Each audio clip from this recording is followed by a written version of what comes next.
Hebu soma hiki alichokiandika huyu dada hapa.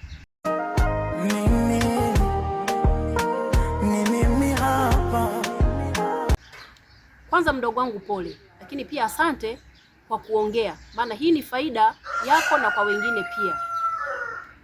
Hizi sabuni ambazo umezionyesha wewe kuwa zina shida, zinaumiza mikono, hizi sabuni ni nzuri sana, isipokuwa tu hatujui matumizi yake.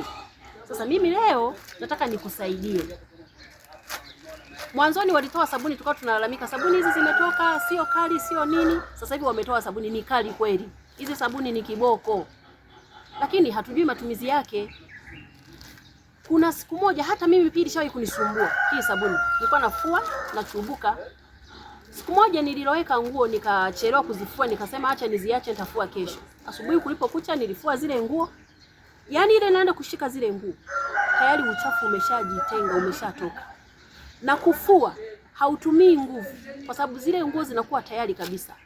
Yaani ni kugusa tu nguo inang'aa, inakuwa safi. Hebu fikiria kitu ambacho kinapambana kutoa uchafu, halafu wewe uweke hapo hapo sabuni na kufua hapo hapo. Vipi mikono yako itakuwa salama? Na pia kuna wengine akiona kadoa anamimina hapo omo, akishamimina anaanza kufikisha hapo ule unga.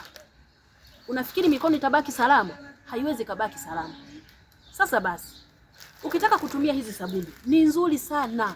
Hebu tumia, na zinaondoa uchafu. Ni nzuri mno. Sasa kama unataka kutumia hizi sabuni, loweka kwanza nguo. Ipe muda sabuni ifanye kazi kupambana na ule uchafu. Ikishapambana na ule uchafu, ukienda kuishika wewe kufua, kemikali inakuwa imeshatoka, imeshapoa.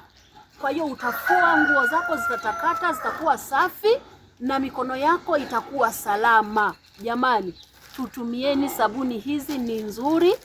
Tufateni tu masharti. Ni kuloweka nguo, sabuni itumike kwanza, ipambane na uchafu, halafu ndo unaenda kufua nguo zako. Wala hautaumia kabisa. Asante. Tumieni hizi sabuni, ni nzuri.